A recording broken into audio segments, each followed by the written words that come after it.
The other side to the shop, this would have to be a huge place, by the way. I don't know what the rent would be like, but again, it'd be something you would look into. Right, again, this is just a basic idea, but you'd have a top corner of the shop, you'd have a cafe area there with, you'd have to hire someone into this because you couldn't run the shopping part and be doing the cafe at the same time. But the cafe area would be making simple things, sandwiches, drinks, you know, tea, coffee, all the rest of it. I'm repeating myself, toast and stuff, nice and easy. But dotted around here, we'll get to these in a second, is that is tabletop arcade machines. I've just put 4 on there as an example. They're not supposed to be set out in that way. But you can have 4 or 5 of them dotted around the room, and a few other tables dotted around, just for people to relax and play games and stuff. And then the idea is to create like a communal arcade area. Now, I have got some examples that I was just looking at in the back of a recent retro game, and I'll get that in a second just to show off. But as well as that, I know you've got to bring in some money from all these. I mean, these would be coin operated. You could probably charge around 20 to 50p a tap, just depends on the actual machine that we're going to have a look at in a second. But on top of that, you do have to rely on your chav element a bit just to bring some money in. So I was thinking, you've got the bottom here, these are pooled, I don't know if you can see that. These are pool tables.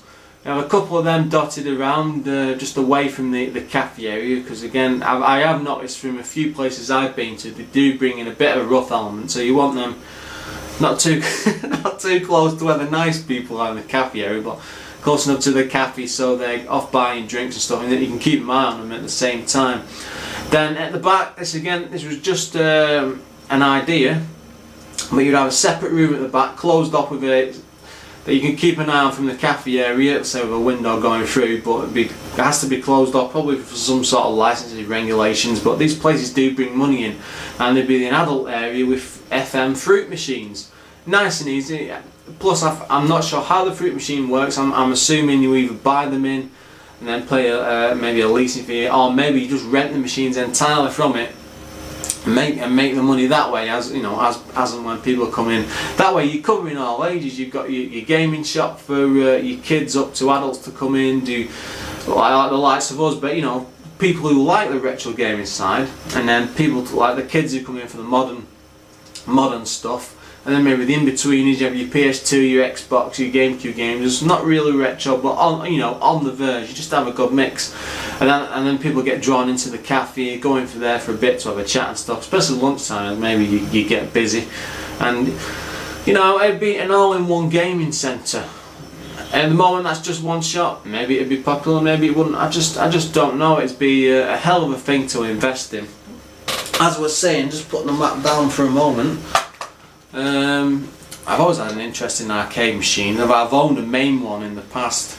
I've actually seen these tabletop ones up close because a friend of mine on the Retro Gamer forums, Boyo, has built quite a few over the years. I hope you can see that up close. Now, as you can see there, that's from that website, Elite Gaming. It's been on the background for a bit. I'd recommend you go and have a look at them. They're quite interesting. Now, they do quite a robust one on the website, and it's quite expensive. It's about £1,000, but they also offer like a support contract. And I know nothing about electronics on arcade cabs. I couldn't repair one if it broke. I can go to a PC and fix a PC, but I don't think these are MAME, because they but I'm looking, showing you the wrong part of the mag.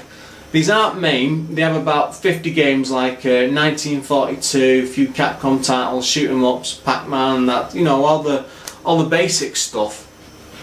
And I was thinking, you know, 4 or 5 of these dotted around, and if you could get the robust models, I said the robust ones at £1,000 are well protected down the side. They've got, I assume it's pretty strong glass to prevent people from, you know, graffiti, kicking and scratching and stuff all over the time, which is what you want. You know, you want them well protected, because you don't want to be forking out £1,000 for a unit and then having to replace it like 2 or 3 months down the line because some idiot in the cafe has been doing all sorts of damage. And they look quite robust as well, you know, if you stand drinks and food on them and stuff, and you know, it's all just part of, I don't know, just probably a crazy idea, guys, but you know, just mention it, see what you think.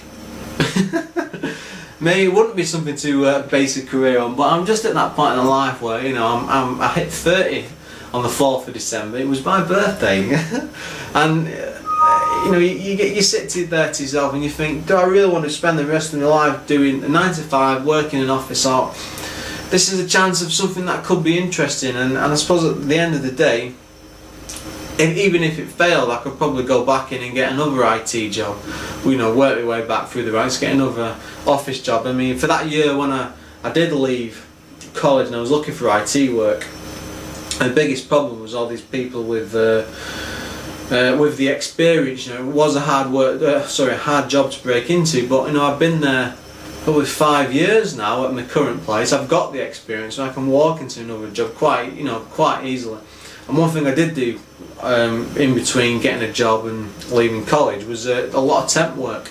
Again, thanks to all the account stuff I could do, I could pretty much walk into any type of admin work and account stuff, and I could survive if need be. I could always bring in money every month, so I wouldn't be on the dole or anything at the end of it. I could make money from it. But yeah, it's probably just a crazy idea. And if you had a setup like that I've shown, I suppose you could have I would want to build a sort of community effect from it. I mean, if it had an upstairs area.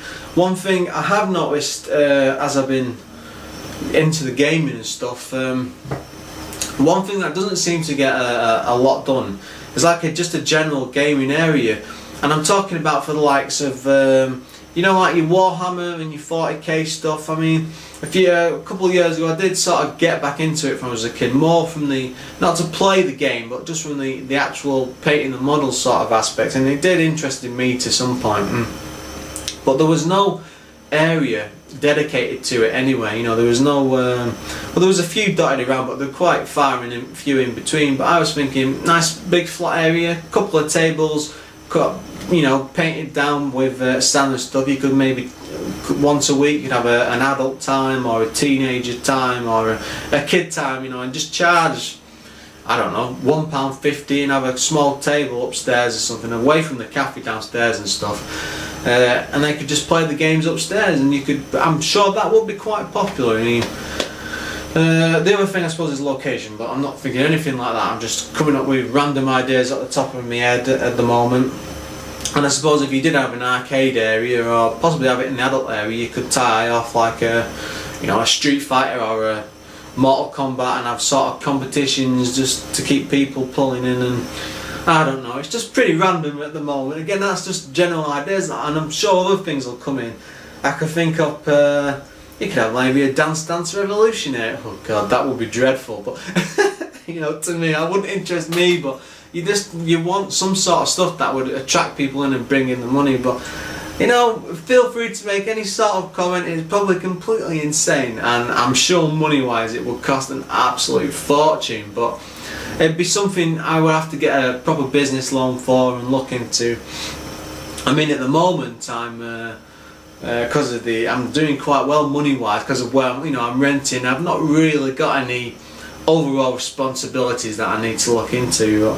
Beside me, I've still got a few debts and stuff I'd need to clear off before I looked at it properly. But the way I'm going, I could get that done within the next year, and which is great. Which is why I'm moving into this place. It's cheap. It's cheap. I have several £100s a month free money I can just dedicate on. At the moment, it's just waste. I mean, I haven't been doing much with it except I pay for this Japan holiday, and thanks to the way I've been going, I've got over £2 spending. That's just a crazy amount, just saved in the past few months, and I can turn that around back on my own finances. And I don't know, it's all crazy and it's probably insane, but feel free to put anything down, guys, what you think. And it probably would be stupid to give up a job, but at the end of the day it wouldn't be the end of the world. As I've said, I could turn around if it all failed and fell in and stuff.